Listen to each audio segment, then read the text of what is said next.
En éliminant Dortmund, Monaco s'est qualifié pour les demi-finales de la Ligue des Champions. Un exploit qu'aucun club français n'avait réussi depuis 2010. C'était alors l'Olympique Lyonnais. D'ailleurs, dans toute l'histoire du foot tricolore, il n'y a que 8 clubs français qui ont atteint les demi-finales de cette fameuse coupe aux grandes oreilles. Retour sur ces fabuleuses épopées. Les images sont encore en noir et blanc, mais le Stade de Reims reste le premier club français à nous faire vibrer sur la scène européenne. En 1956, pour la première Coupe d'Europe des clubs champions de l'histoire, les Rémois se hissent en finale face au Real Madrid. Mais au terme d'un match d'anthologie, les coéquipiers de Raymond Kopa s'inclinent 4-3, laissant aux Madrilènes l'honneur de soulever la toute première Coupe d'Europe. 3 ans plus tard, dans un remake de l'affiche Real Reims, Kopa soulèvera enfin le trophée tant convoité, mais cette fois dans l'autre camp, avec le maillot du Real Madrid. Reims s'incline donc une nouvelle fois en finale, 2-0, et n'ira plus jamais aussi loin.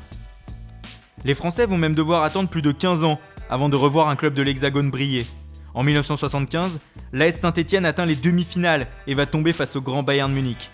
Les Bavarois vont devenir les bourreaux de Santini, Larquet et autres Rocheteau en les éliminant cette saison-là, mais aussi en les battant en finale dès l'année suivante. La légende de 1976 s'écrit à Glasgow, où les Verts s'inclinent sur le plus petit des scores, 1-0, après avoir touché à 3 reprises les montants. Ah, si les poteaux n'avaient pas été carrés. 9 ans plus tard, en 1985, les Girondins de Bordeaux réussissent leur première grande épopée européenne. Ils se frottent à la belle Juventus de Platini en demi-finale. Malheureusement pour eux, ils sont balayés 3-0 au match aller. Les Bordelais des Tigana et Girest sont à 2 doigts de la remontada au match retour, mais ils gagnent 2-0, échouant donc seulement à un petit but et laissant les Turinois soulever leur première Coupe d'Europe des clubs champions quelques semaines plus tard au stade du Heysel. Dans les années 90, l'Olympique de Marseille de Bernard Tapie va lui aussi entrer dans la légende des clubs français. En 1990 d'abord, l'injustice va passer par là. Lors de la demi-finale face à Benfica, après une victoire 2-1 au Vélodrome, l'OM se fait éliminer sur un but de la main. L'OM a été volé, titre le journal local Le Provençal à cette époque-là. L'année suivante, en 1991, Marseille atteint enfin la finale après avoir éliminé notamment le Grand Milan. Mais à Bari, la séance de tir au but et les dieux du foot choisissent l'autre camp. C'est l'Étoile Rouge de Belgrade qui soulèvera le trophée. Jean-Pierre Papin vient de laisser passer sa chance, puisque l'année d'après il file au Milan AC.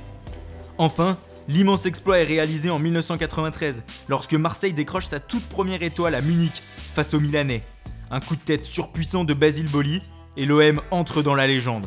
À ce jour, il reste le seul club français à avoir décroché la Ligue des Champions. L'année suivante, en 1994, l'AS Monaco réussit à son tour son premier parcours marquant. Les Monégasques atteignent les demi-finales, mais contrairement aux Marseillais, ils ne peuvent rien faire face au Milan AC de Marcel Desailly, en route pour un nouveau sacre européen quelques semaines plus tard. En 1995, les Rossoneri sont à nouveau les bourreaux d'un club français. Le Paris Saint-Germain de Le Guen, Weah et Camboire atteint le dernier carré pour la première fois de son histoire, mais bute sur le Grand Milan, après avoir notamment éliminé le Barça de Johan Cruyff en quart de finale. En 1996, ce sera au tour du FC Nantes de rejoindre le cercle fermé des clubs français ayant atteint les demi-finales de la Ligue des Champions. Mais à nouveau, un club italien va se dresser devant nos tricolores. La Juventus de Ravanelli et Didier Deschamps éliminera les Canaries de Jean-Claude Suodo et son fameux jeu à la nantaise. La victoire, 3-2 au retour, sera insuffisante pour effacer la défaite 2-0 du match aller. En 1998, quelques mois avant le sacre des Bleus en Coupe du Monde, l'AS Monaco fait découvrir à l'Europe ses jeunes talents. Ils se nomment Trezeguet, Henry ou Sagnol et hissent l'ASM en demi-finale de la Ligue des Champions en éliminant Manchester United sur sa propre pelouse. Dans le dernier carré, les jeunes pousses tombent malheureusement sur les stars de la Juve. Zidane et Del Piero font vivre un enfer aux Monégasques et la défaite est inévitable. Le club de la Principauté devra attendre 6 ans et 2004 pour retrouver les joies d'une épopée européenne similaire. Ce sera même encore mieux, un parcours de géants. Avec les Juli, Morientes, Roten ou encore Dado Perso, les hommes de Didier Deschamps réussissent l'exploit d'éliminer les Galactiques de Real Madrid grâce à leur victoire 3-1 au stade Louis II. Victorieux par la suite de Chelsea en demi, Monaco atteint la finale de la Ligue des Champions.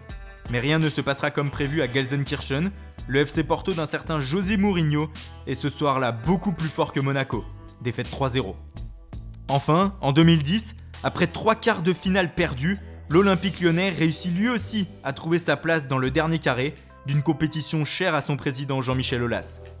Claude Puel emmène Lisandro Lopez, Pjanic, Gonalons et toute la bande en demi-finale après une qualification historique à Bernabéu face au Real de Cristiano Ronaldo et un quart de finale épique franco-français contre le Bordeaux de Laurent Blanc.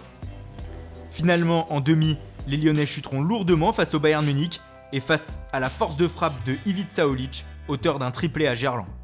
Voilà, vous savez tout, 8 clubs français ont donc atteint les demi-finales de la Ligue des Champions à ce jour. Quelle épopée vous a le plus marqué ? N'hésitez pas à réagir dans les commentaires. On se retrouve très bientôt sur Foot Mercato.